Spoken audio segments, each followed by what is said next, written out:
Let's go into the first conversation for the day. The Nigerian Immigration Service has initiated an investigation into a shocking incident at the Murtala Mohammed International Airport, Lagos, where a female traveler, Ms. Igiebor, was captured on video tearing her husband's Nigerian standard passport. The incident occurred shortly after the arrival at the airport over the weekend. According to the NIS Public Relations Officer, Kenneth Udo, Mrs. Igiebor's action may have violated Section 10B of the Immigration Act 2015 as amended, which prohibits the willful destruction of Nigerian travel documents. The incident has sparked widespread reactions and concerns among the public, prompting the NIS to take swift action. Well, Theophilus, this is one issue that has been eliciting a whole lot of, reactions. It also brings to the four major issues on emotional intelligence. For scholars of that, most persons would have said that this would have come into play at that airport. And, emotional intelligence also entails keeping your feelings in check, ability to manage the situation at any point in time. But apart from, the psychological aspect or probably the mental aspect to this conversation, it's also important to know that the husband is only a custodian of that passport. And it is a property of the Federal Republic of Nigeria. And so the same way the EFCC also clamps down on those who abuse the Naira, it's also important for the immigration to clamp down on those who, mismanage or destroy the Nigerian passport. These are symbols of our sovereignty. These are symbols, of our identity as Nigerians. So these are very, critical issues that should be discussed. Well, the NIS has initiated an investigation. I also saw a video reaction by the said lady saying that she had to go through some issues with the husband. And that's why we have a court of law. Perhaps you want to, seek a divorce, or you also want to, express some of your grievances. That's why we have those laws in place to ensure that she can go through that route. But if she is to destroy the Nigerian passport, that is a crime, and she most likely risk a jail term. Yeah, jail term of, I think, about 10. It's not up to 10 years, though. But she risked jail term and or a fine.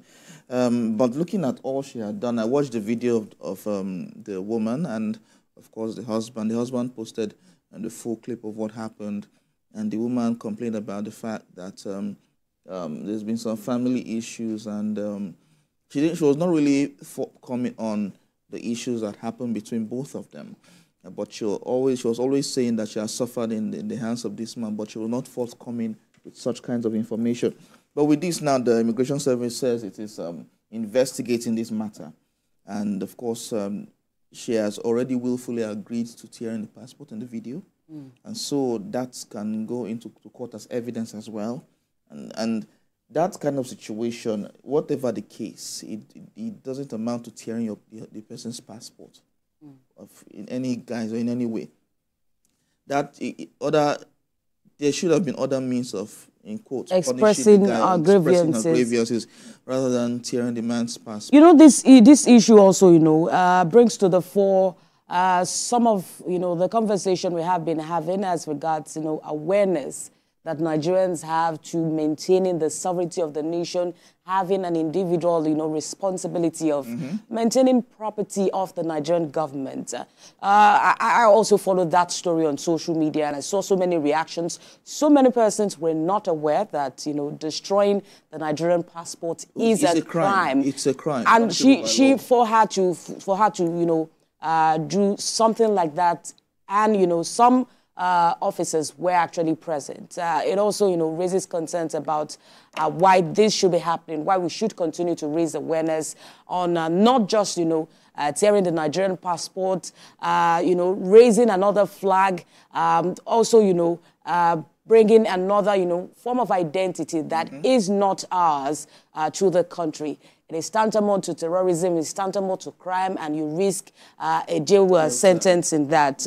But if we are also going to play the devil's advocate in this situation and probably, you know, try and understand what this woman may be feeling in this case, we may say that well, she may have done wrong. She has also not, you know, come out with tangible evidence of what may have transpired. Even if we have to play the devil's advocate, this is a legal issue.